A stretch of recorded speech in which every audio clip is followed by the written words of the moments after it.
Movie की शुरुआत में हम यहाँ पर जनी को देखते हैं एंड जनी के साथ में यहाँ पर जी भी होता है। लेकिन यहाँ पर जनी की हालत बहुत ज़्यादा ख़राब होती है। यहाँ पर वो जी को बोलने लगती है कि आखिर तुम मुझसे चाहते क्या हो। जी यहाँ पर उसे कहने लगता है कि मैं तो बस तुमसे तुम्हारे इंश्योरेंस के पैसे चाहता हूँ। एक बार तुम्हारी डेथ हो जाए उसके बाद में इंश्योरेंस के सारे पैसे मेरे नाम पर हो जाएंगे। जनी यहाँ पर उसे कहने लगती है कि अगर आज तुम मुझे बचाओगे तो तुम्हें जितना अमाउंट चाहिए उतना अमाउंट मेरा भाई तुम्हें पे करने के लिए रेडी हो जाएगा। जी को यहाँ पर गुस्सा आ जाता है एंड वो जनी को बोलने लगता है कि क्या मैं तुम्हें पहले की तरह बेवकूफ़ अभी भी लगता हूँ। तुम्हें तो गू फैमिली ने बस अडॉप्ट किया है और तो और वो लोग तुम्हारी रियल फैमिली भी नहीं है, ना ही वो तुम्हारा रियल ब्रदर है और तुम्हें लगता है कि वो तुम्हारे लिए इतना बड़ा अमाउंट पे करेगा। अगर मुझे पता होता कि तुम उनकी अडॉप्ट की हुई बेटी हो तो मैं कभी भी तुमसे शादी नहीं करता। यहाँ पर जनी समझ जाती है कि तुमने मुझे पहले से बस इसलिए अप्रोच किया क्योंकि मैं गू फैमिली से बिलोंग करती थी और मेरी फैमिली के पास में पैसे थे। तो फिर जी बोलता है कि हाँ, तुम्हें क्यों लगता है कि तुम्हारे साथ शादी करने की वजह मेरी कुछ और भी हो सकती है। इसके बाद में यहाँ पर हम डेज़ी को देखते हैं जो कि यहाँ पर आकर जनी को बोलने लगती है कि तुम्हें क्या लगता है उससे तुम्हारे साथ शादी इसके लिए क्योंकि वो तुमसे प्यार करता है। बिल्कुल भी नहीं, ये शादी तो बस एक दिखावा है। जी तो प्यार मुझसे करता है। यहाँ पर वो बोलने लगती है डेज़ी को कि तुम जो सोच रही हो वैसा नहीं है, हो सकता है जी को कुछ मिसअंडरस्टैंडिंग हुई होगी। लेकिन डेज़ी यहाँ पर समझाने लगती है कि लगता है मरते मरते भी तुम मिसअंडरस्टैंडिंग में जीने चाहती हो। हम दोनों ने तुम्हें सारी सच्चाई बता रखी है। इसके बाद में यहाँ पर वो उसे कहने लगती है कि तुम अच्छे से बर्न होकर अपनी लाइफ को देना एंड बाद में यहाँ पर वो लोग पेट्रोल को खोलने लगते हैं और यहाँ तक कि वो लोग उस पूरे के पूरे बैक स्टोर में पूरा फायर लगा देते हैं जहाँ पर बेचारी जनी उससे मदद मांगी जा रही थी। लेकिन उन दोनों में से किसी को भी जनी के ऊपर दया नहीं आती एंड यहाँ पर वो लोग पूरे के पूरे स्टोर रूम को आग लगा के वहाँ से भाग जाते एंड यहाँ पर बेचारी जनी मदद की पुकार लगाने लगती है। बट इतने में ही हम यहाँ पर किम को देखते हैं जो कि जनी को ढूंढता हुआ यहाँ तक आ जाता है। जनी को यहाँ पर वो फटाक से उठा लेता है और उसे होश में लाने की कोशिश करता है। जनी यहाँ पर किम से बोलने लगती है कि फाइनली तुम वही पर्सन हो जो मेरी एंड मौके पे और मेरे पूरे वक्त में मेरा साथ दे रहे हो। यहाँ से वो लोग जाने तो लगते हैं लेकिन उनके सामने एक बड़ा सा फायर का बैरियर आ जाता है। लेकिन फिर अचानक से हम यहाँ पर वापस से जी को देखते हैं और तो और जनी को देखते हैं जो कि कई सारे बॉडीगार्ड्स के पीछे से भाग रहे होते हैं। यहाँ पर जनी भागते भागते नीचे गिर जाती है एंड वो उसे पूछने लगते हैं कि हम यहाँ पर क्या कर रहे हैं। जी उसे बताने लगता है कि हमारे पीछे कुछ गुंडे पड़े हुए हैं, हमें जल्द से जल्द यहाँ पर से भाग के शोरूम में जाना पड़ेगा। दोस्तों यहाँ पर जनी को कुछ कुछ याद आने लगता है कि कुछ समय पहले तो वो यहाँ पर नहीं थी, वो तो स्टोर रूम में थी जहाँ पर आग लग गई थी। एंड यहाँ पर धीरे धीरे कर उसे एक एक करके सारी की सारी चीज़ें याद आने लगती है एंड जनी यहाँ पर समझ जाती है कि आज का दिन तो वही है जहाँ पर वो मुझे लाइवली बर्न करने वाला है। लेकिन मैं ऐसा होने नहीं दूंगी क्योंकि मेरा रीबर्थ हुआ है और मैं इस बार अपना रिवेंज अच्छे से लेकर जाऊंगी। तो फिर यहाँ पर बड़ा सा बैम्बू का एक स्टिक उठाती है। जैसे यहाँ पर वो उसे बैम्बू की स्टिक से मारने वाली थी इतने में यहाँ पर आ जाती है डेज़ी और तो और किम यहाँ पर उसे बोलने लगता है कि क्या तुम मुझसे इतना ज़्यादा नफरत करती हो। यहाँ पर तुम जी के साथ भाग रही थी। यहाँ पर हमें डेज़ी भी उसे कहने लगती है कि मुझे नहीं पता था कि तुम मिस्टर किम को इतना ज़्यादा हेट करती हो कि तुम उन्हीं से दूर भाग रही हो। फिर यहाँ पर मन में जनी बोलने लगती है कि मैंने पास्ट लाइफ में लोगों को मिसजज कर लिया है। मुझे लगता था कि शायद से ही मुझ पर चीट कर रहा है डेज़ी के साथ में, लेकिन यहाँ पर तो सब कुछ अपोजिट है। फिर बाद में यहाँ पर वो कहने लगती है कि इस बार तो मैं सारी चीज़ें वापस सुधार कर ही रहूँगी। फिर वो यहाँ पर चली जाती है मिस्टर किम के पास में जहाँ पर वो उसके पास जाती उसे किस करने लगती है और वो भी सभी के सामने। किम यहाँ पर बोलने लगता है कि अगर तुम्हें लगता है कि तुम मुझे किस कर दोगी तो फिर मैं जी को माफ़ कर दूंगा तो फिर भूल जाओ। यहाँ पर जानी बोलने लगती है कि मैंने ये किस तुम्हें इसलिए नहीं किया, मैंने ये किस तुम्हें इसलिए किया क्योंकि मैं जानती हूँ कि तुम कितने ट्रस्टवर्दी हो। किम यहाँ पर बोलने लगता है कि मुझ पर ये सारे ट्रिक्स आजमाना बंद करो। जी यहाँ पर किम से कहने लगता है कि प्लीज़ हम दोनों को यहाँ से जाने दो, हम दोनों एक दूसरे को बहुत ज़्यादा ही प्यार करते हैं। दूसरा यहाँ पर होती है डेज़ी जो कि जनी को बोलने लगती है कि आखिर तुम ऐसा कैसे कर सकती हो, हमारी कू फैमिली ने तुम्हें पाला पोसा है और तुम हमें ही बिट्रे करके यहाँ से जा रही हो। लेकिन यहाँ पर जनी डेज़ी पर ही चिल्ला देती है और बोलती है कि नाटक करना बंद करो, हर बार जब देखो तब डबल फेस लेकर घूमती रहती हो। एंड यहाँ पर किम बोलने लगता है सभी गार्ड्स को कि जी की बॉडी को टुकड़ों कर लो और मेरे डॉग्स को फीड कर देना एंड यहाँ पर बॉडीगार्ड जी को फिर बाद में पकड़ने लगते हैं। जी यहाँ पर बाद में हेल्प मांगने लगता है जेनी से, तो फिर जेनी यहाँ पर उसे रोक लेती है। जी बोलने लगता है कि मुझे यकीन था तुम मुझे बचा कर ही रहोगी। किम यहाँ पर जेनी से बोलने लगता है कि अभी भी तुम उसका साइड लेना चाहती हो। जेनी यहाँ पर कहने लगती है कि जी मुझे अच्छे से याद है तुम कहा करते थे कि तुम्हारी बॉडी कुछ ज़्यादा ही फिट एंड फाइन है, तब टाइम आ गया है तुम्हारे मसल्स का और तुम्हारे फ्लैश का इस्तेमाल करने का। एंड यहाँ पर किम जेनी की बात को सुनकर बहुत खुश होता है, जहाँ पर बॉडीगार्ड्स यहाँ से जी को लेकर चले जाते हैं। यहाँ पर किम बामने से कुछ क्वेश्चन पूछने लगता है कि तुम तो इसके साथ में शादी करने वाली थी ना भागकर, लेकिन यहाँ पर जेनी ऐसा नाटक करती है कि जैसे कि वो बेहोश हो गई हो। फिर बाद में यहाँ पर किम उसे उठा लेता है। दूसरा ये सारी चीज़ें दीदी से देखी नहीं जा रही थी और वो कुछ ज़्यादा ही गुस्सा होने लगती है। एंड यहाँ पर वो उसे लेकर बेडरूम में चला जाता है, जहाँ पर जेनी की नींद वापस से खुली जाती है। तो फिर वो उसे बोलने लगता है कि अब तुम्हारी नींद खुली चुकी है, तो मैं तुमसे बस यही बात कहना चाहता हूँ कि तुम वापस से घर से मत भागना, तुम्हें पता है कि मेरी फीलिंग्स तुम्हारे लिए क्या है। जेनी यहाँ पर कहने लगती है कि तुम्हें टेंशन लेने की कोई ज़रूरत नहीं है, अब से मैं घर से नहीं भागने वाली हूँ। यहाँ पर वो उसे बोलने लगता है कि मुझसे झूठ बोलना बंद करो, मैं तुमसे ज़्यादा कुछ नहीं मांग रहा हूँ। जेनी को यहाँ पर अपनी पास्ट लाइफ के बारे में याद आता है, जहाँ पर इन दी एंड सिर्फ और सिर्फ किम उसके साथ में था। तो फिर यहाँ पर वो उसे हक करते हुए बोलती है कि मैं तुमसे प्रॉमिस करती हूँ कि मैं ये घर को छोड़कर कहीं भी नहीं जाऊँगी और तुम भी मुझे कहीं पर भी मत छोड़कर जाना। यहाँ पर बाद में वो कहने लगता है कि मुझे यकीन नहीं हो रहा तुमने मेरे लिए यहाँ पर जी को सेक्रीफाइस कर दिया। तो फिर जेनी उसे बताने लगती है कि तुम अपने आप को जी से कंपेयर करना बंद कर दो, वो तो एक नंबर का स्कम्बग है, मुझे उसके साथ रहना भी नहीं है। और हाँ प्लीज़ अब हम उसकी बातें ना करें तो ही बेहतर होगा। फिर यहाँ से बाद में वो जाने लगता है एंड जाते जाते वो उसे कहने लगता है कि प्लीज़ इस बार ऐसा मत करना। एंड यहाँ पर वो मन में कहता है कि प्लीज़ इस बार तो मुझे धोखा मत देना। इसके बाद में यहाँ से वो चला जाता है। जेनी यहाँ पर बोलने लगती है कि पास्ट लाइफ में मैंने सभी इंसानों को मिसजज किया सिर्फ और सिर्फ जी की वजह से, क्योंकि जी हर टाइम मेरा ब्रेन वॉश करता हुआ आ रहा था। बट अब और नहीं, अब मैं इसे जो प्यार डिजर्व करता है उसे देकर रहूँगी और बाकी उसे अपना रिवेंज लेकर ही रहूँगी। इसके बाद यहाँ पर नेक्स्ट डे आ जाता है, जहाँ पर जेनी को बाहर जाना था, लेकिन यहाँ पर गार्ड उसे जाने नहीं देते। जेनी बोलने लगती है कि मैं तो किम से ही मिलने जा रही हूँ, लेकिन गार्ड उसे कहते हैं कि नहीं मैडम, हम आपके साथ ऐसा नहीं कर सकते, पहले भी आप हमें चकमा देकर यहाँ से भाग गई हो। फिर यहाँ से जेनी जाने लगती है। आपस में बॉडीगार्ड्स बात करने लगते हैं कि मैडम हमें कुछ अजीब ही लग रही है। तो फिर वो गार्ड बोलता है कि मैडम की बातों में बताओ, मैडम बहुत चालाक है। दूसरा यहाँ पर मेड्स होती है जो कि जेनी के लिए ब्रेकफास्ट लेकर आ जाती है और आपस में बात करने लगती है कि आखिर मिस्टर किम जेनी से कितना ज़्यादा केयरफुल रहते हैं और वो उसे कितनी ज़्यादा केयर करते हैं। सुबह का ब्रेकफास्ट भी वो उसके लिए खुद ही बना कर गए। फिर इसके बाद में यहाँ पर जेनी ब्रेकफास्ट को देखने लगती है और उसे बहुत रिग्रेट होता है पास्ट लाइफ में जिस तरीके से उसने किम को ट्रीट किया था वो सोचकर।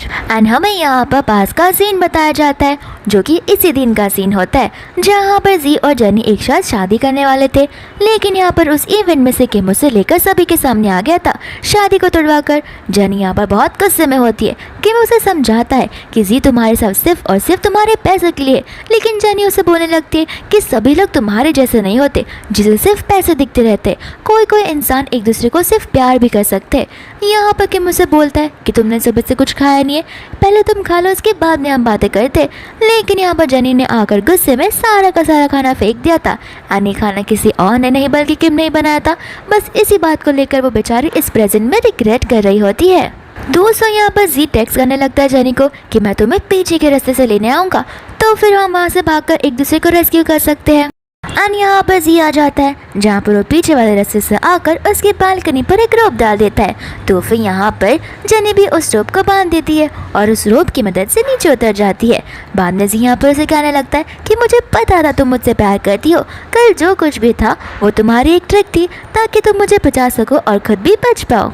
इसके बाद में जी यहाँ से उसे लेकर जाने लगता है। दोस्त हम यहाँ पर डेजी को देखते हैं जो उन दोनों को देख लेती है और उन दोनों का फोटो निकालने लगती है।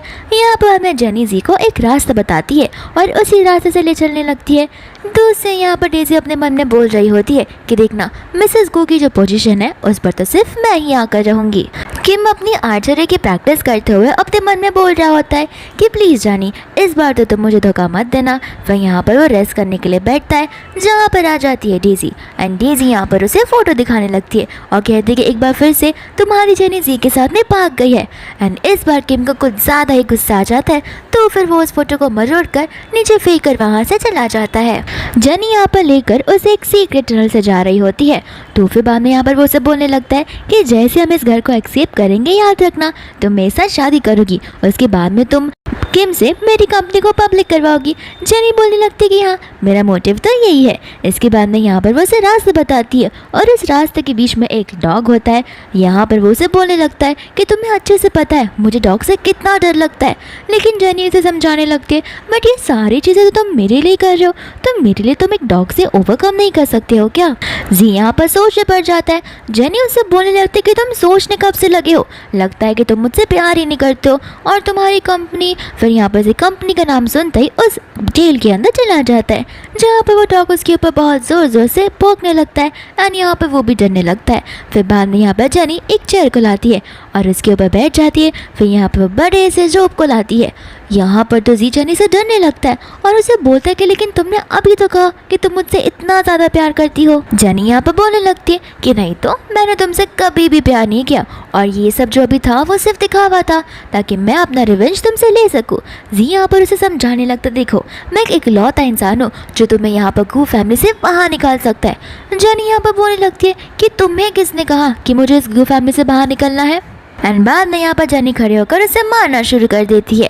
दूसरा हम यहाँ पर देखते हैं किम को, जो कि अपने असिस्टेंट और तो और डेजी के साथ में यहाँ पर आ गया होता है। डेजी यहाँ पर उसे बोलने लगती है कि मुझे माफ़ कर देना, मैंने उसे रोकने की बहुत कोशिश की, लेकिन वो तो जी को हक कर ही रह रही थी और बोली जा रही थी कि मैं यहाँ से जा कर ही रहूँगी। और तो और उसकी आंखों में नजर आ रहा था कि वो जी से कितना प्यार करती है। यहाँ पर किम को डेजी की बात सुनकर बहुत गुस्सा आने लगता है, लेकिन दूसरा यहाँ पर किम किसी की चिल्लाने की आवाज़ सुनता है एंड यहाँ पर जेनी उस जेल का दरवाजा बंद कर देती है, जी को उस डॉगी के साथ अंदर छोड़ गई। एंड यहाँ पर किम, डेजी, उसका असिस्टेंट एंड सभी के सभी लोग ये चीज़ देख लेते हैं। फिर यहाँ पर जेनी किम को देखकर सोचने लगती है कि आखिर ये यहाँ पर क्या कर रहा है। डेजी के तो यहाँ पर होश ही उड़ जाते हैं। वो सोचने लगती है कि अभी तो ये जी के साथ भागने वाली थी, अभी इसने जी को कैद कर रखा है। यहाँ पर बाद में जेनी अपना नाटक शुरू कर देती है और किम को हक कर बोलने लगती है कि देखो ना, ये वापस से मुझे यहाँ से लेने आया था, लेकिन मैंने इसे इसका सबक सिखा दिया है।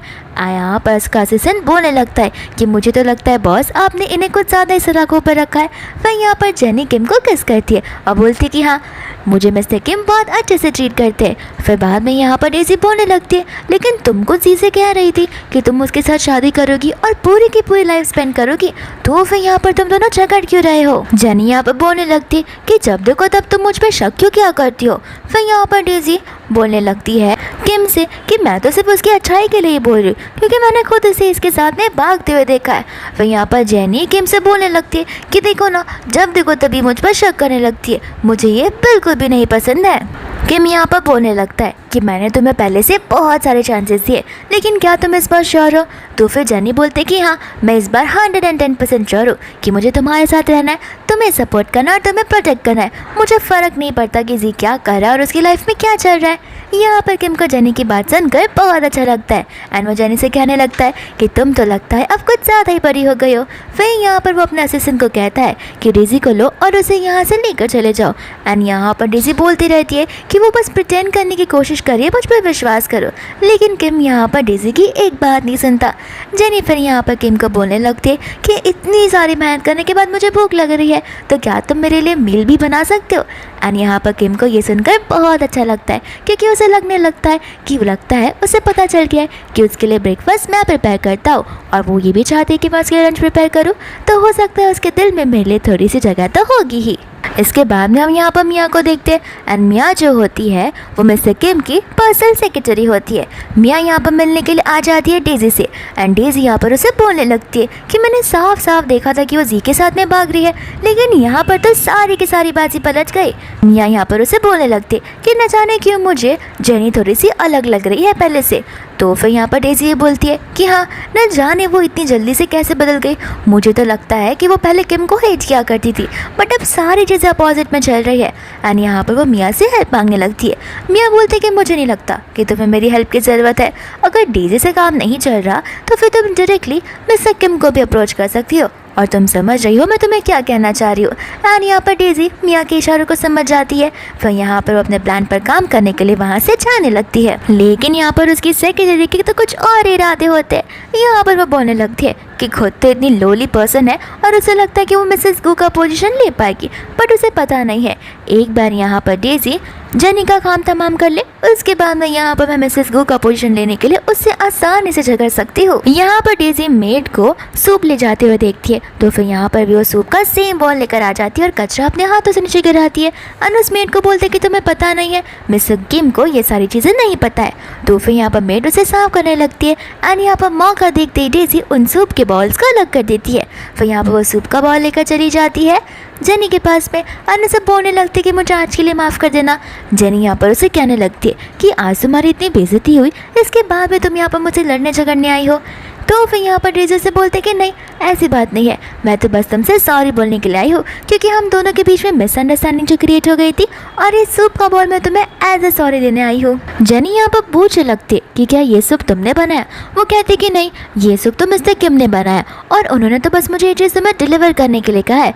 तो फिर यहाँ पर जेनी उस सूप को पीने लगती है। एंड यहाँ पर डेजी उसे वार्निंग देती है कि मैं कल घर से निकल जाऊंगी, इसके बाद तुम मिस्टर किम के साथ आराम से रह सकती हो। लेकिन इतना बोलते यहाँ पर जेनी बेहोश हो जाती है। एंड यहाँ पर बड़ी चालाकी से डेजी कॉल लगा लेती है जी को और बोलने लगती है कि मैंने तुम्हारे लिए जेनी को ठिकाने पर लगा दिया है, तो फिर आज तुम यहाँ पर आ सकते हो और तुम्हें जो करना है तुम कर सकते हो। लेकिन इतनी देर में यहाँ पर जेनी जोर जोर के सर पर बॉक्स फेंक कर मारती है, जहाँ पर डेजी खुद ब खुद बेहोश हो जाती है। एंड जेनी यहाँ पर मन में बोलने लगती है कि पास्ट लाइफ में तुम लोगों की वजह से बहुत कुछ सहा है, लेकिन इस बार नहीं, इस बार मैं तुम सब से अपना रिवेंज लेकर ही रहूँगी। इसके बाद में रात हो जाती है, जहाँ जी विंडो के थ्रू उस कमरे में आ जाता है और इतना अंधेरा होता है कि उसे पता नहीं होता कि उस बेड पर जेनी नहीं बल्कि डेजी लेटी हुई है। एंड वो उसके साथ में मेकआउट करना शुरू कर देता है। साथ साथ यहाँ पर जेनी उस कमरे में लॉक लगा देती है। दूसरा हम यहाँ पर किम को देखते हैं, लेकिन जैसे ही किम इस सूप को पीता है उससे अजीब सा गरम गरम सा लगने लगता है। वो बहुत सारा पानी भी पीता है, बट फिर भी उस पर हार्मोनल इम्बैलेंस होना शुरू हो जाते हैं। तो फिर यहाँ पर वो अपने असिस्टेंट को ढूंढते ढूंढते बाहर निकल जाता है, जहाँ पर वो उसे जेनी के रूम के बाहर पाता है। एंड यहाँ पर वो उसे बोलने लगता है कि जेनी सो रही है, तो फिर तुम यहाँ पर कान लगा कर क्या सुन रहे हो? एंड यहाँ पर बाद में किम को भी आवाज़ आने लगती है, जहाँ पर अंदर से लड़की और लड़का एक दूसरे का नाम पुकार रहे होते हैं। फिर यहाँ पर किम को गुस्सा आता है और वो दरवाजे के अंदर जाने का कोशिश करता है, लेकिन असिस्टेंट उसे रोकता है और बोलने लगता है कि मैंने आपसे पहले ही कहा था कि जेनी ये साइड से प्रिटेंड कर रही है और अभी वो फिलहाल जी के साथ अंदर नाइट स्पेंड कर रही है, आपका इस समय पे जाना इनअप्रोप्रिएट होगा। यहाँ पर किम इतना गुस्से में होता है कि बोलने लगता है कि मुझे मेरे मैनर्स, इनअप्रोप्रिएशन ये सारी चीज़ें नहीं पता है, लेकिन आज तो मैं उसे इस घर से बाहर निकलवा कर रहूँगा और उसे जिंदा नहीं छोड़ूंगा। एंड यहाँ पर गुस्से में आकर वो दरवाजे को तोड़ने ही वाला था, लेकिन इतनी देर में यहाँ पर जेनी आ जाती है। असिस्टेंट तो यहाँ पर जेनी को देखकर शॉक ही हो जाता है और उससे पूछने लगता है कि अगर बाहर आप हो तो अंदर कौन है। यहाँ पर जेनी किम को बोलती है कि मैं तुम्हें सब कुछ समझाती हूँ, लेकिन उसके लिए तुम्हें मेरे साथ में आना होगा। एंड वो उसे लेकर वहाँ से चली जाती है और यहाँ पर वो उसे लेकर लिविंग रूम में आ जाती है। बाद में वो यहाँ पर किम को सारी बातें बताने लगती है, लेकिन किम को यहाँ पर जेनी की कुछ आवाज़ ही नहीं आई थी, क्योंकि वो तो ड्रग्स के नशे में था। फिर यहाँ पर वो जेनी को किस कर देता है एंड यहाँ पर वो उसे किस करता जाता है, लेकिन जेनी यहाँ पर अपने कराटे मूव्स का यूज़ कर उसे वहीं पर बेहोश कर देती है एंड उसे वहाँ पर सुलाकर चली जाती है। तो फिर यहाँ पर जेनी का असिस्टेंट उसे बोलने लगता है कि जैसा आपने कहा था हमने वैसा ही किया है, इस रूम से हमने डेजी मैडम को उठाकर दूसरे रूम में डाल दिया है और इस रूम में सिर्फ और सिर्फ सी ही है। फिर बाद में वो उसके अंदर चली जाती है और असिस्टेंट यहाँ पर सोचने लगता है कि उन्होंने मैडम पर चीट किया, बट फिर भी मैडम क्यों उस रूम के अंदर जा रही है। यहाँ पर बाद में जेनी रेडी होने लगती है, जहाँ पर धीरे धीरे कर जी की नींद खुलती है एंड यहाँ पर जी जेनी को देखता है। जी को लग रहा होता है कि उसने जेनी के नाथ में नाइट स्पेंड किया है। फिर बाद में मन में सोचने लगता है कि अब तो जो होना था वो हो चुका है, अब मैं भी देखता हूँ ये ना चाहती होगी फिर भी इसे मेरे साथ में लाइफ स्पेंड करना ही पड़ेगा। फिर बाद में यहाँ पर जी नाटक करना शुरू कर देता है कि मुझे माफ़ कर देना कल रात के लिए, लेकिन यहाँ पर जेनी उसे बोलती है कि माफ़ी क्यों मांग रहे हो, जाओ और जाकर रेडी हो जाओ। यहाँ पर जी उसे बोलने लगता है कि तुम मुझसे नाराज़ नहीं हो, जानी बोलती कि नहीं, अक्सर ये सारी चीज़ें हो जाया करती है, तो फिर इसमें माफ़ी मांगने वाली कोई बात नहीं है, और ऐसे भी आज ही हमारी शादी है तो तुम्हें तो खुश होना चाहिए। दूसरा यहाँ पर किम होता है जो कि जानी के दरवाजे के बाहर खड़ा होता है। यहाँ पर बाद में वो उसकी बातों को सुन लेता है और असिस्टेंट बोलने लगता है कि मैडम ने तो नाइट स्पेंड नहीं किया था, या फिर वो बस ये दिखाना चाहती है कि वो उनके साथ रात में थी। मुझे तो लगता है कि अभी भी वो आप पर चीट कर रही है। तो यहाँ पर किम को गुस्सा आता है तो वो अंदर चला जाता है, लेकिन जैसे वो अंदर जाता है जी उसे दिखता नहीं है एंड वो जेनी से जी के बारे में पूछने लगता है। यहाँ पर जेनी बोलने लगती है कि तुम्हें गलत फैमिली हुई। बाद में किम यहाँ पर बोलने लगता है कि मैं तुम्हारी शादी की बात सब कुछ सुन ली थी। जेनी यहाँ पर बोलने लगती है कि हाँ, मुझे इससे एक बात याद आई, मुझे तुम्हें थोड़ी सी हेल्प करवानी है। तो फिर किम बोलता है कि क्या तुम चाहते हो कि मैं तुम दोनों की वेडिंग अरेंज करूँ? जेनी बोलने लगती है कि हाँ, लेकिन मेरा मतलब उससे नहीं था, मैं यहाँ पर बस सिर्फ उसे ह्यूमिलेट करना चाहती हूँ और सचमुच उससे सारी चीज़ें एंड करना चाहती हूँ। किम यहाँ पर उसे बोलने लगता है कि देखो, तुम्हें तुम्हारी लव लाइफ चूज़ करने का पूरा हक बनता है, लेकिन उस जैसे स्कम्बग के साथ में मैं तुम्हें जीने नहीं दे सकता। जेनी यहाँ पर समझाने लगती है, लेकिन किम को यहाँ पर लग रहा होता है कि ये एक जेनी की चाल होती है। तो फिर यहाँ पर वो अपने असिस्टेंट को बुलाता है और कहने लगता है कि मेन डोर्स, मेन विंडोज़ और सारी की सारी चीज़ें लॉक कर देना, ताकि तुम्हारी ये चालाक मैडम इस घर के बाहर कदम ना रख पाए। इतना बोलकर वो वहाँ से चला जाता है। जेनी यहाँ पर सोचने लगती है कि अगर मैं यहाँ से नहीं गई तो फिर मैं वहाँ पर उसे कॉर्पोरेशन को खत्म कैसे करूँगी, मुझे कुछ ना कुछ करके तो रास्ता निकालना ही होगा। तो फिर यहाँ पर नीचे बैक यार्ड में पहुँच जाती है एंड लंबी सी वॉल के अगेंस्ट सीढ़ी लगा देती है एंड फटाक से अपनी एक असिस्टेंट को कॉल कर बोलने लगती है कि मेरे लिए गो फैमिली की सबसे ज़्यादा लग्जरियस कार को प्रिपेयर करना। एंड मन में यहाँ पर वो बोलने लगती है कि मैं यहाँ पर किम से एस्केप नहीं कर रही हूँ, मैं तो बस उसकी हेल्प करने की कोशिश कर रही हूँ। फिर बाद में यहाँ पर वो सीढ़ियों को चढ़ने लगती है, जहाँ पर किम और टॉरस का असिस्टेंट उसे करते हुए देख लेते हैं। असिस्टेंट यहाँ पर किम को चढ़ाने बढ़ाने लगता है कि देख रहे हो, मैडम ने आज तक सीढ़ियाँ नहीं चली घर पर, और यहाँ पर वो उसके लिए दीवार कूदने के लिए रेडी हो गई और अपनी लाइफ को जोखिम में डालने के लिए। यहाँ पर बेचारी सीढ़ियों से गिर नहीं वाली थी, लेकिन फटाक से यहाँ पर किम उसकी मदद कर देता है। यहाँ पर जेनी उसे प्रॉमिस करने लगती है कि प्लीज़ मुझ पर एक बार बस भरोसा कर लो, मैं वहाँ पर इसलिए जा रही हूँ ताकि मैं जी के साथ में कॉर्पोरेशन खत्म कर सकूँ, वरना यहाँ पर हमारी फैमिली और हमारी कंपनी की रेपुटेशन ही खराब होगी। किम यहाँ पर बोलने लगता है कि लगता है तुम जी के लिए कुछ भी कर सकती हो, तुम दीवार कूदने के लिए तक रेडी थी और अपनी लाइफ को रिस्क में डालने के लिए। तो फिर जेनी बोलते कि मैं ये सब जी के लिए नहीं बल्कि हमारी फैमिली के लिए कर रही हूँ, प्लीज़ मेरी एक बात मान करके देखो। तो फिर किम बोलता है कि ठीक है एंड यहाँ पर वो असिस्टेंट को ड्रेस प्रिपेयर करने के लिए और रेडी करने के लिए कार बोलता है, जहाँ पर जेनी खुश होकर उसे हक करने लगती है और बोलने लगती है कि मैं तुम्हें डिसअपॉइंट बिल्कुल नहीं करूँगी। इतना बोलकर वो वहाँ से चली जाती है। असिस्टेंट यहाँ पर किम को बोलने लगता है कि क्या पता ये मैडम की कोई चाल हो। तो फिर किम यहाँ पर बोलने लगता है कि तुम्हें टेंशन लेने की कोई ज़रूरत नहीं है, उसने साफ साफ कहा है कि वो क्या करना चाहती है, लेकिन अगर इसका अपोजिट रहा तो मैं अच्छे से ध्यान रखूँगा कि जी की जो फैमिली है और कंपनी है वो पूरी की पूरी बैंकरप्ट बदल जाए, और तो और मैं पर उन दोनों की एंगेजमेंट को मेरी शादी में कन्वर्ट कर दूंगा। दूसरा यहाँ पर किम आराम से बैठकर अपनी चाय पी रहा होता है एंड यहाँ पर डेज़ी के मॉम डैड आ जाते हैं एंड यहाँ पर उसकी मॉम बोलने लगती है कि मैं चाहती हूँ कि तुम दोनों अपना रिश्ता आगे बढ़ाओ, क्योंकि मेरी डेज़ी सबसे प्योरेस्ट लड़की है इस पूरी दुनिया में। यहाँ पर उसका डैड भी सेम बातें बोलने लगता है एंड यहाँ पर किम समझ जाता है कि लगता है कल रात को डेज़ी ही थी जिसने मेरे सूप में वो ड्रग्स को मिलाया था। यहाँ पर वो कह देता है कि लगता है आपको गलत इंसान मिल गया है। तो फिर उसकी मम्मा गुस्सा आ जाती है और बोलने लगती है कि तुम दोनों ने नाइट स्पेंड किया है तो तुम रिस्पॉन्सिबिलिटी भी नहीं लेना चाहते हो क्या। एंड यहाँ पर बाद में डेज़ी रात की बात को बताने लगती है। उसके डैड को गुस्सा आता है ना, वो डेज़ी को चुप रहने के लिए बोलता है और कहता है कि लगता है तुमने अपनी इस वेल्थ का बहुत ज़्यादा इस्तेमाल किया और मेरी बेटी का भी। तो फिर बाद में किम बोलने लगता है कि आपके पास में आखिर एविडेंस क्या है। यहाँ पर उसका डैड डेज़ी को प्रूफ बताने के लिए बोलता है। डेज़ी यहाँ पर उस वीडियो को बताने लगती है, जहाँ पर किम उस वीडियो को देखकर बहुत हंसने लगता है और कहता है कि वीडियो तो बड़ा प्यारा है, लेकिन वो लड़का मैं नहीं बल्कि जी नजर आ रहा है। एंड यहाँ पर वो डेज़ी को फ़ोन देता है। यहाँ पर डेज़ी की मम्मा को बहुत गुस्सा आ जाता है। तो फिर यहाँ पर वो डेज़ी को ये मारने लगती है और कहती है कि तुम किम को और जीक में डिफरेंस समझ नहीं सकती क्या। यहाँ पर किम को गुस्सा आने लगता है एंड यहाँ पर अपने गार्ड से कहता है कि इन सभी को यहाँ से लेकर चले जाओ। साथ साथ वो अपने असिस्टेंट को अनाउंस भी कर देता है कि इसकी फैमिली के साथ हमारे जो भी प्रोजेक्ट्स, कोलैबोरेशन और जो भी रिश्ता होगा वो सब कुछ मैं अभी के अभी यहाँ पर खत्म कर रहा हूँ। इसके बाद में यहाँ पर वो लोग बाहर निकलते जहाँ पर वो उन्हें सब कुछ बताने लगती है। उसके जान यहाँ पर डेज़ी को ही थप्पड़ मारकर बोलते हैं कि ये सब तुम्हारी वजह से हो रहा है। डेज़ी बोलने लगती कि लगता है उसने भी जी के साथ में नाइट स्पेंड किया है। तो फिर यहाँ पर बाद में उसकी मम्मा बोलने लगते कि चलो जाकर ढूंढते कि आखिर वो कहाँ पर है और उसे भी ठिकाने लगाते हैं। फिर यहाँ पर हम उस बैंक्वेट हॉल को देखते हैं जिसमें जी की शादी होने वाली है। और यहाँ पर हम जी की मम्मा को देखते हैं जो कि सभी को वेलकम कर रही होती है। साथ साथ यहाँ पर जी के फ्रेंड्स भी होते हैं जो कि जेनी के बारे में जी से पूछने लगते हैं। यहाँ पर जी उन्हें बहाने मारने लगता है कि शायद से हो सकता है वो ट्रैफिक में अटक गई हो। इसके बाद में यहाँ पर उसकी मॉम जी से पूछने लगती है कि तुम्हें तो नहीं लगता उसने शायद से वापस से अपना मन बदल लिया होगा। लेकिन यहाँ पर एंट्री हो जाती है जेनी की, जहाँ पर वो रेड कलर के ड्रेस में आई होती है। रेड कलर के ड्रेस में इसलिए आई होती है क्योंकि यहाँ पर वो अपने रिवेंज को लेने वाली होती है एंड रेड कलर भी रिवेंज को सिंबलाइज करता है। साथ साथ यहाँ पर वो रिपोर्टर्स के साथ भी आई होती है। जी उसे पूछने लगता है कि तुम्हें आने में इतनी देरी क्यों हो गई। जेनी उसे बोलने लगती है कि एक्चुअली मिस्टर किम मेरे लिए कार अरेंज कर रहे थे, इस वजह से। जी बोलने लगता है कि लगता है किम ने तुम्हारी और मेरे इस रिलेशन को एक्सेप्ट कर लिया है, लेकिन यहाँ पर तुम इतने सारे रिपोर्टर्स को क्यों लेकर आई हो।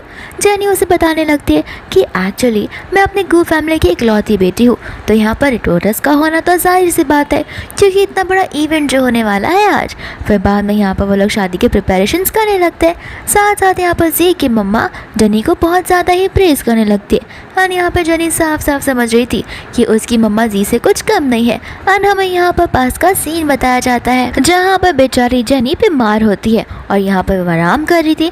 तभी आकर उसकी मदर इन लॉ यानी जी की मम्मा वहाँ पर आ जाती है उसके लिए ढेर सारे कपड़े लेकर, और उसे बोलने लगती है कि जब देखो तब तुम सोती ही रहती हो, तुम्हें घर के एक भी काम करने के लिए नहीं आते। यहाँ पर जेनी बताने लगती है कि मैं बीमार हूँ तो मैं बस थोड़ा सा आराम करना चाहती हूँ। वो आंटी चिल्लाते हुए उसे बोलने लगती है कि 1 घंटे से मैं तुम्हें आराम करते देख रही हूँ, आखिरकार तब तुम इसका बहाना बनाती रहोगी। मेरी बेटी की तो लाइफ ही ख़राब हो गई है तुम्हारे साथ शादी करने के बाद। बाद में यहाँ पर बेचारी कपड़े धोती रहती है जहाँ पर उसकी मम्मा उसके लिए और भी ज़्यादा कपड़े लाती रहती है। एंड जेनी यहाँ पर मन में बोलने लगती है कि भले पास लाइफ में मैंने जी से, जी की मम्मा से, डेजी से और तो और बाकियों से बहुत कुछ सहा है, लेकिन इस बार मैं उन्हें उनकी सारी चीज़ें रीपे कर रहूँगी और उनसे बदला तो लेकर रहूँगी और उन्हें इस जन्म में तो बहुत प्यारा सा गिफ्ट दूँगी। इसके बाद में यहाँ पर सभी लोग एक साथ जुड़ जाते हैं जहाँ पर होस्ट इस सेरेमनी की शुरुआत कर देते हैं।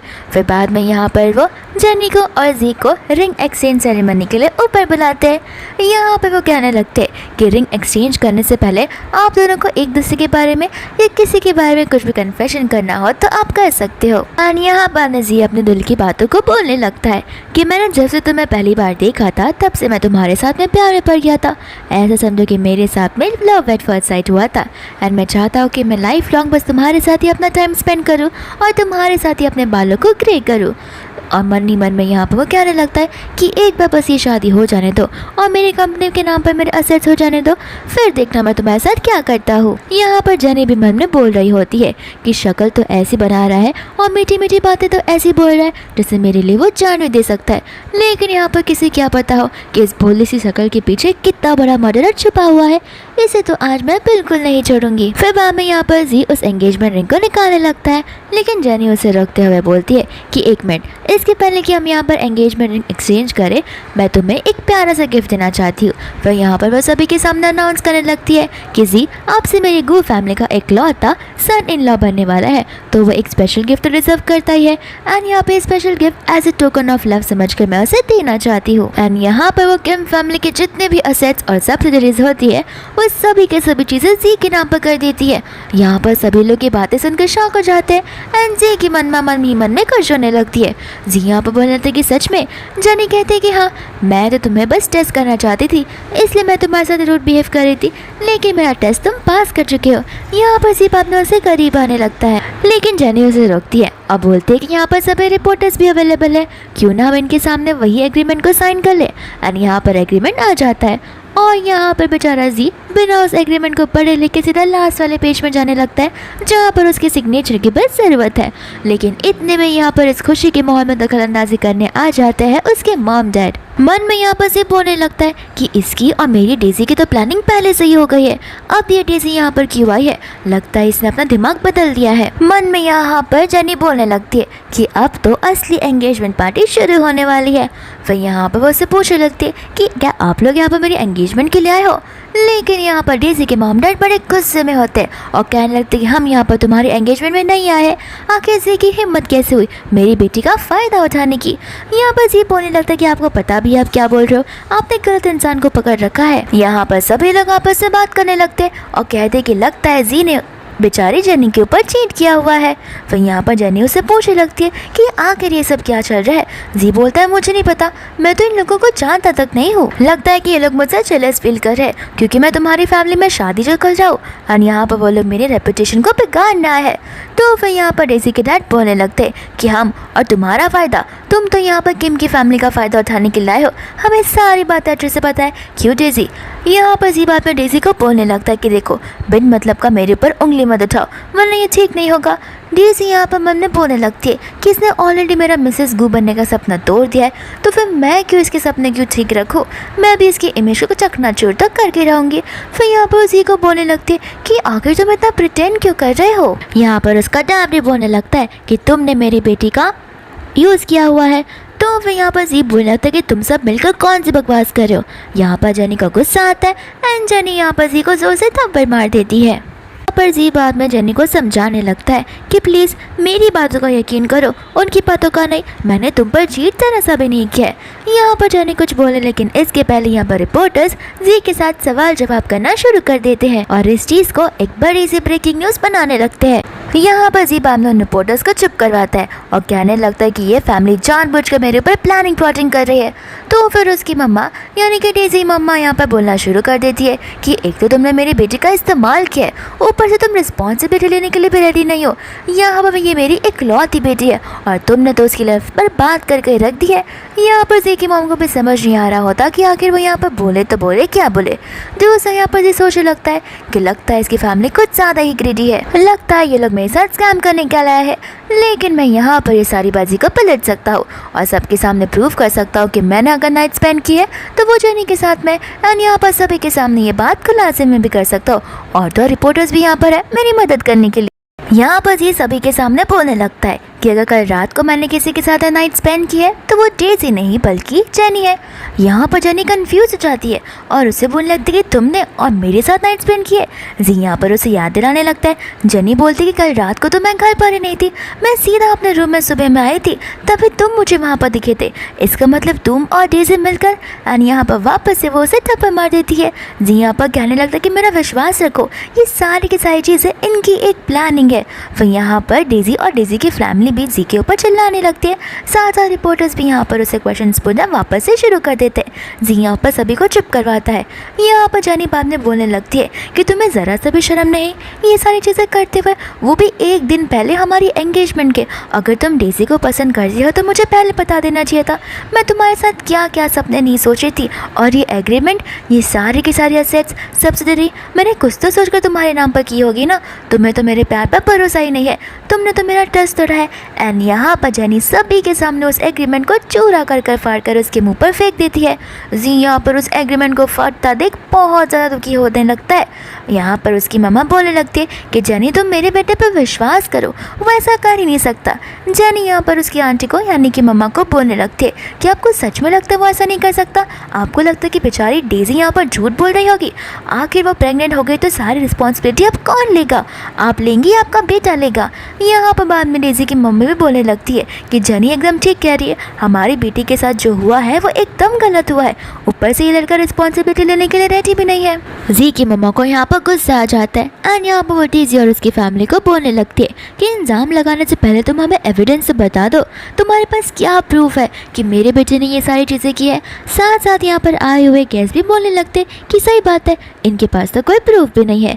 जी यहाँ पर जेनी को बोलने लगता है कि धीरे मुझे यहाँ पर सारी चीज़ें समझ में आने लगी है कि तुम तो मुझसे पहले से ही शादी नहीं करना चाहती थी, तुमने ये सारी चीज़ें जानबूझकर प्लान की और मुझे जानबूझकर इन सब चीज़ों में फंसाया ताकि तुम मुझे बदनाम कर सको और तुम्हारा नाम खराब भी ना हो और तुम्हें शादी को ईजीली तोड़ सको। जनी यहाँ पर उसे बोलने लगती है कि तुमने ये सारे काम किए और तुम मुझे उल्टा इल्ज़ाम लगा रहे हो। तुम्हारी हिम्मत कैसी हुई मुझ पर इल्ज़ाम लगाने की? मैं तो तुम्हें बहुत ज़्यादा ही प्यार करती थी, लेकिन आज तुमने मेरे प्यार का जो रिजल्ट है वो मुझे बता दिया है, मुझे धोखा देकर। फिर यहाँ पर जी की मम्मा बोलने लगती है कि एक बार तुम जी पर भरोसा कर तो देखो, इन सभी के पास में कोई एविडेंस नहीं है।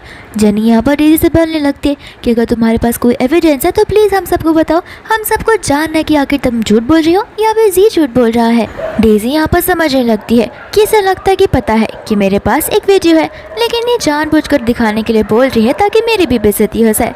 लेकिन मैं यहाँ पर उन्हें ये वीडियो बताना नहीं चाहती, तो फिर यहाँ पर डेजी सबके सामने ना बोल देती है और कहती है कि मेरे पास कोई एविडेंस नहीं है। लेकिन इतने में यहाँ पर हमें किसी की आवाज़ सुनाई देने लगती है जो कहता है कि एविडेंस मेरे पास है। एंड यहाँ पर एविडेंस वाला पर्सन कोई और नहीं बल्कि हमारा किम ही होता है।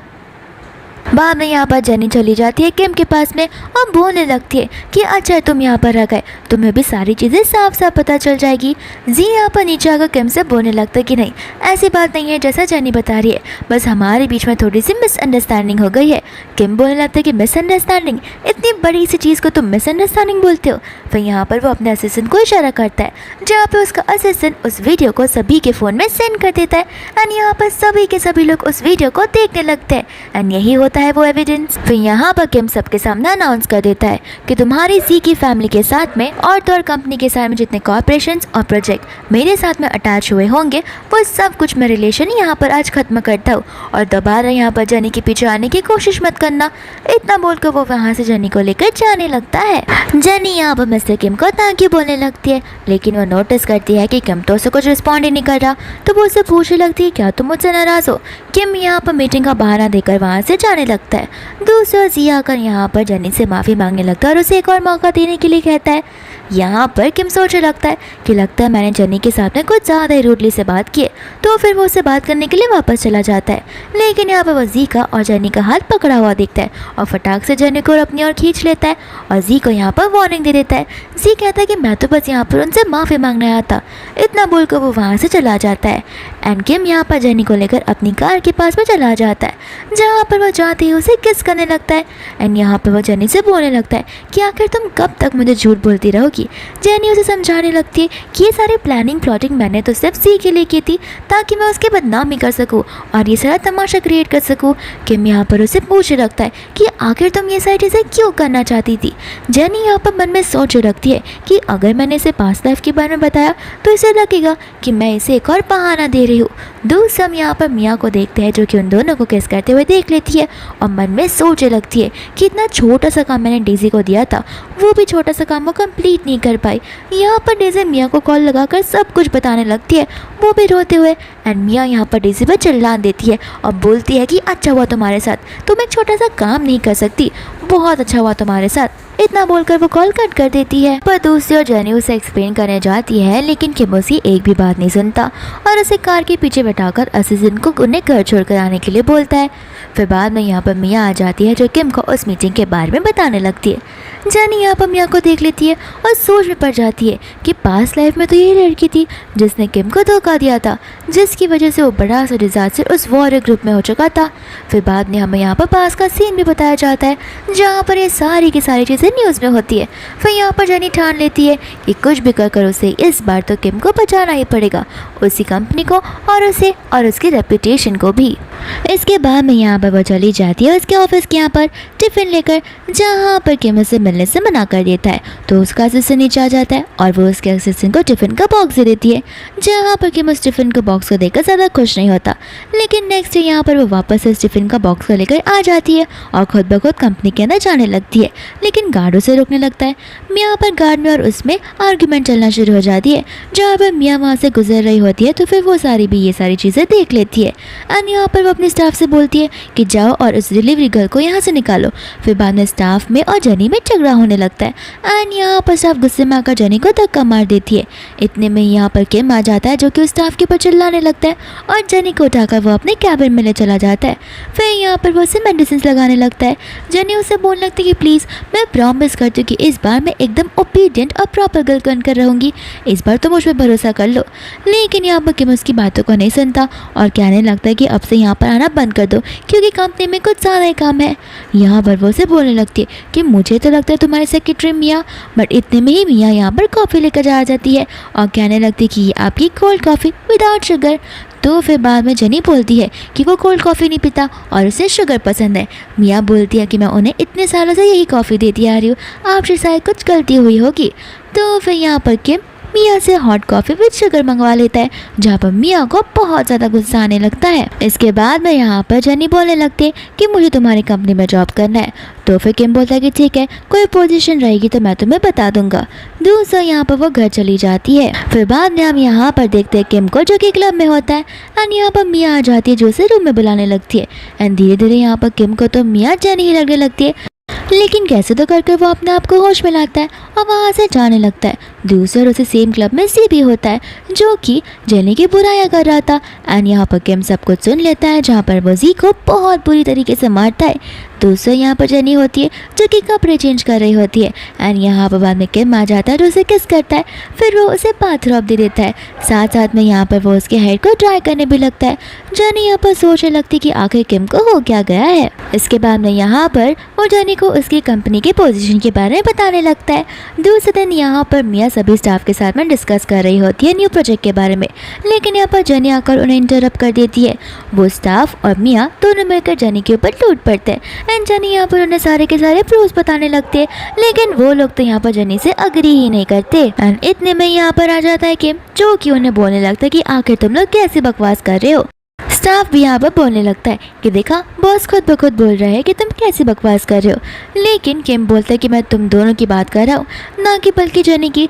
एंड यहाँ पर जेनी को उस प्रोजेक्ट का मालकिन बना दिया जाता है और अब से जेनी ही इस प्रोजेक्ट को लीड करेगी। इसके बाद में हम यहाँ पर जेनी को देखते हैं जो कि जी से मिलने के लिए जाती है, लेकिन इसके पीछे भी जेनी की कोई चाल होती है। एंड यहाँ पर मिया होती है जो कि उन दोनों को साथ में देख लेती है और उनकी फ़ोटो निकाल कर सीधा दिखा देती है किम को। यहाँ पर किम से बोलता है कि ये फ़ोटो किसी पापाराज़ी ने निकाली है या फिर तुमने। तो फिर वो कहने लगती कि मैंने। एंड यहाँ पर किम उसे ये सारी चीज़ें करने से मना कर देता है एंड वो वहाँ चला जाता है जहाँ पर वो दोनों कॉन्ट्रैक्ट साइन कर रहे होते हैं। यहाँ पर बड़ी खुशी में आकर जी उसका हाथ पकड़ कर कह रहा होता है कि इस बार मैं तुम्हें निराश नहीं करूँगा। एंड इतने में यहाँ पर जेनी देख लेती है किम को आते हुए, जहाँ पर वो अपना हाथ उठाना चाहती है, लेकिन इतने में यहाँ पर किम सब कुछ देख लेता है और जेनी को बोलने लगता है कि साइनिंग हो गया हो तो चलो अभी हम यहाँ से चलना चाहिए। एंड उसे वो लेकर वहाँ से चला जाता है। दूसरा हम यहाँ पर देखते हैं डेजी को और डॉर्जी को, जहाँ पर वो लोग प्लानिंग करने लगते हैं।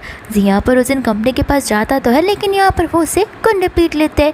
साथ हम यहाँ पर जाओ को देखते हैं जो कि मिया के साथ में होता है एंड मिया यहाँ पर हाथ मिला लेती है जी के साथ में। साथ साथ यहाँ पर मिया जी के साथ में कॉन्ट्रैक्ट साइन करने के लिए भी चली जाती है, लेकिन यहाँ पर इन दोनों को पता नहीं होता कि जेनी सब कुछ देख रही है। एंड जेनी यहाँ पर समझने लगती है कि इन सभी पीछे की चीज़ों में मिया का नहीं बल्कि साथ साथ में जी का भी हाथ है। तो यहाँ पर वो लोग शायद से जेनी को देख लेते हैं। यहाँ से जेनी बाद में भागने लगती है क्योंकि उसके फ़ोटो में सारे प्रूफ होते हैं, लेकिन यहाँ पर मास्क पहना हुआ एक गुंडा उसका पीछा करने लगता है, जहाँ पर जेनी के हाथों में से उसका फ़ोन छूट जाता है एंड उस गुंडे के हाथ में वो फ़ोन लग जाता है। साथ साथ यहाँ पर जेनी जब होश में आती है वो चेयर से बंधी हुई होती है एंड यहाँ पर जी उसका गला पकड़कर उस पर चिल्ला रहा होता है। जेनी यहाँ पर उसे बोलने लगती है कि तुम किम को जानते नहीं हो, एक बार उसे ये सब पता चला तो वो तुम्हें नहीं छोड़ेगा। इतने में यहाँ पर मिया के बोलने लगती है कि अगर तुम उसे बताने के लिए ज़िंदा बचोगी तब जाकर उसे कुछ पता चलेगा ना। एंड यहाँ पर जेनी मिया को भी वार्निंग देने लगती है।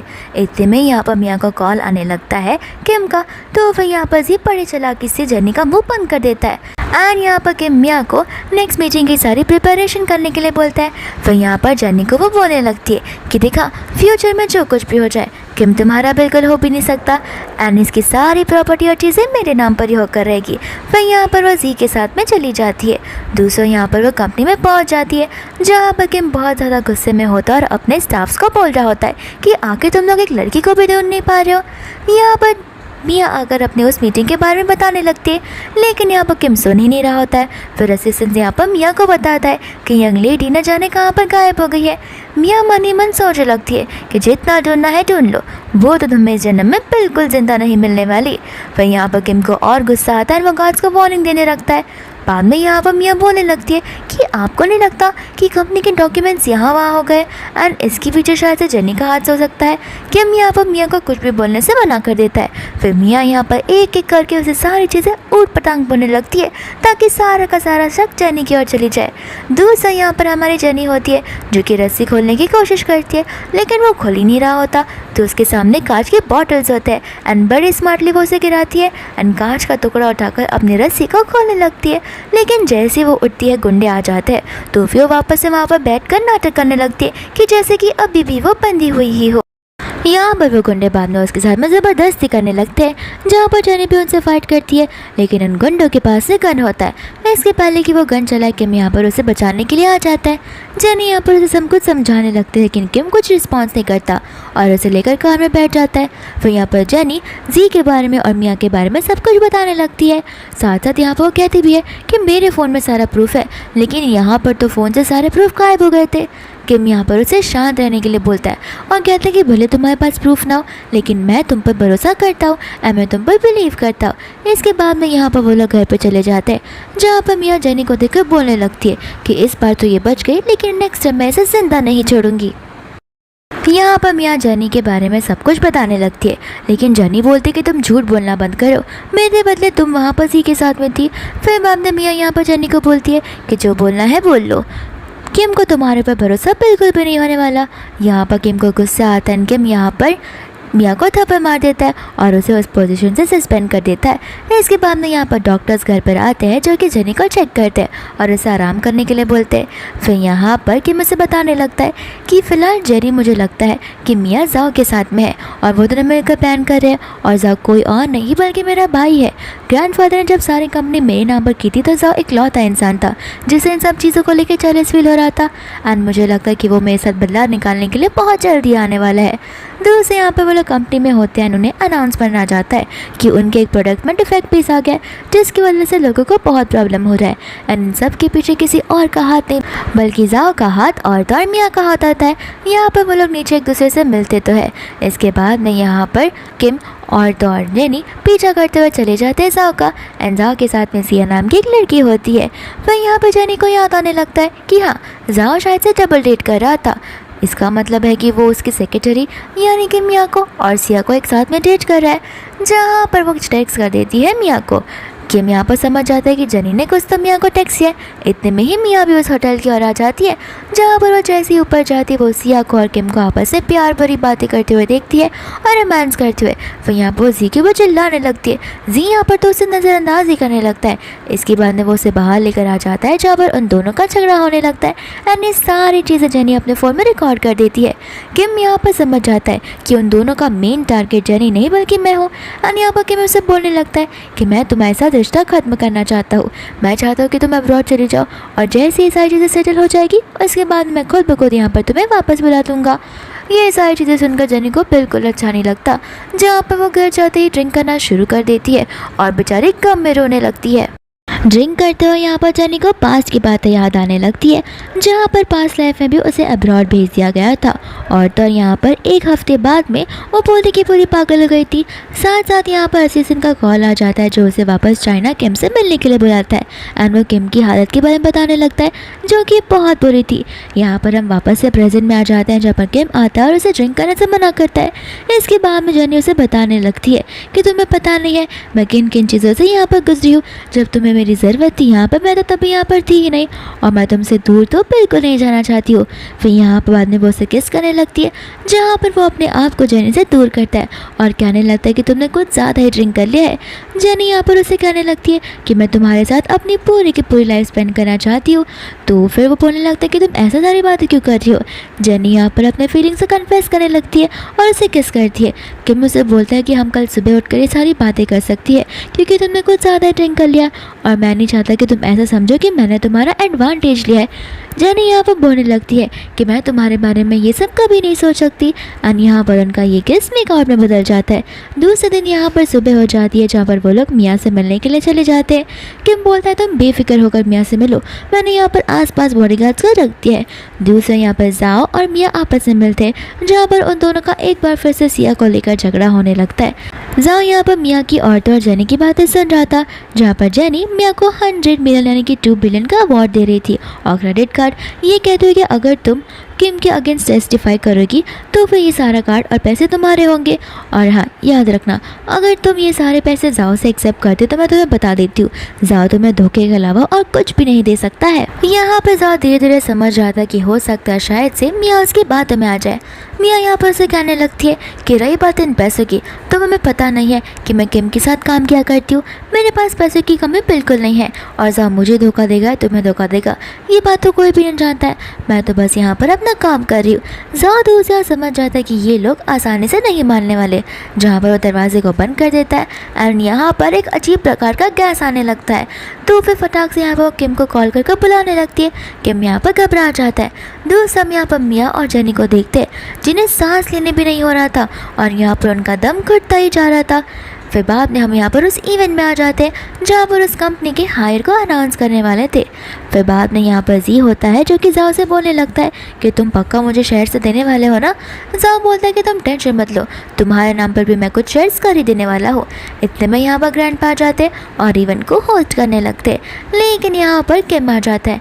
जाओ यहाँ पर किम पर चिल्लाने लगता है और कहता है कि तुम्हें यहाँ आते हुए शर्म नहीं आई, तुमने सारी चीज़ों को पैराग्लाइज किया है। तो फिर किम बोलने लगता है कि मैं तुम्हारे तरह तो चीज़ें नहीं करता जो कि फेक ड्रग सेल करे और किसी और का नाम खराब करे।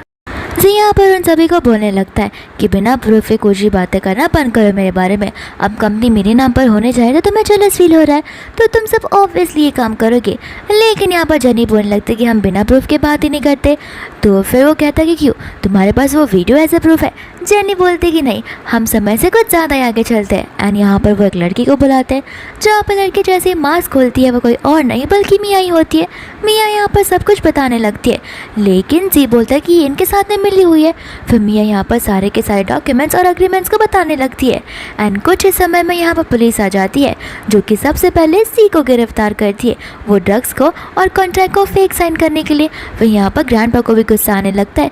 जी कहता है कि ग्रैंडपा आप मुझ पर भरोसा करके देखिए, लेकिन यहाँ पर ग्रैंडपा पुलिस के हवाले जाओ को कर देता है जहाँ पर वो उन्हें लेकर पुलिस चली जाती है। इसके बाद में यहाँ पर सभी के सामने किम जेनी को थैंक यू बोलता है, साथ साथ अपनी फीलिंग्स को कन्फेस भी करता है। एंड यहाँ पर सभी के सभी लोग उन्हें एज अ हस्बैंड वाइफ अपनाने लगते हैं जहाँ पर वो लोग उन्हें किस करने के लिए चीयर अप करते हैं। फिर बाद में यहाँ पर वो दोनों एक दूसरे को किस करने लगते हैं। एंड इसी किसिंग सीन के साथ ये मूवी यहीं पर खत्म।